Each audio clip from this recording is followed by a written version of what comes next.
Hello and welcome to McQuilling TV. I'm Allison Emilio, Marine Transport Specialist at McQuilling Services, and this is our monthly tanker update for April 2014.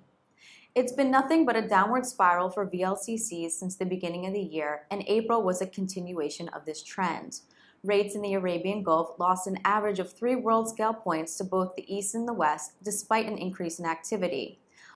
In West Africa, chartering activity to the Far East was also healthy as we saw an increase of around 11 fixtures month on month. But like the Arabian Gulf, rates also lost an average of 3 world scale points. Fortunately for this oversupplied segment, net fleet growth was limited to just 1 as 6 VLCCs exited the trading fleet for demolition or conversion so far this year. The Suezmax spot market was also uneventful, and we saw further downward pressure in some of the major trading regions.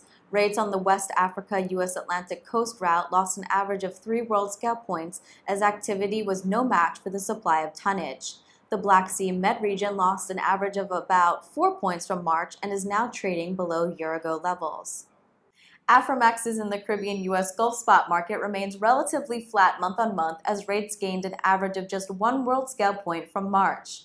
Rates in the region found some support throughout the month on the back of fog delays, but the overall lack of activity and tonnage availability kept a cap on rates. The cross-med market continued to fall from the beginning of the year as it traded at an average of world scale 94 for the month. Aframax owners have been active in trimming the size of the trading fleet as 12 vessels have been sent to the breakers through April. The Panamax segment was nothing short of dull as rates in the Caribbean moved within a 5-point range between world scale 100 to 105.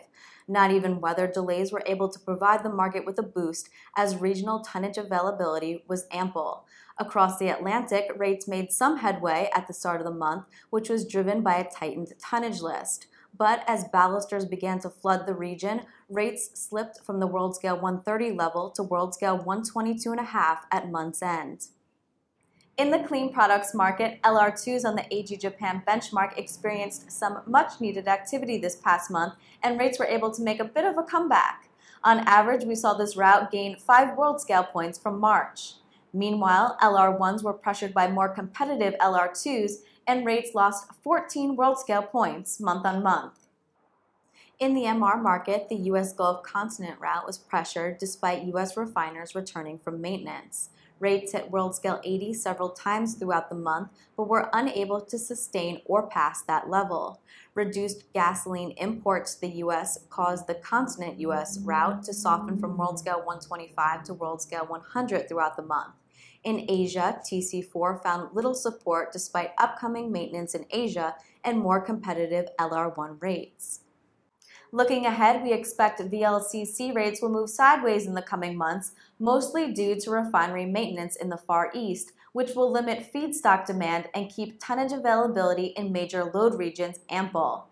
Suezmaxes are also expected to remain pressured, while smaller dirty tankers may find some support from a slight rebalancing of tonnage and the expected increase in demand in the summer months. MRs will also find support from the potential of robust exports from the U.S. While this will help absorb regional tonnage capacity, tonnage lists will likely remain overpopulated, especially as we've seen an average of about 5 MR new buildings hit the water over the past 4 months. In the East, petrochemical demand and seasonal driving patterns should provide some support, but we don't anticipate rates will climb significantly. And this wraps up our monthly tanker update for April 2014. I'm Allison Emilio. Thanks for watching McQuilling TV.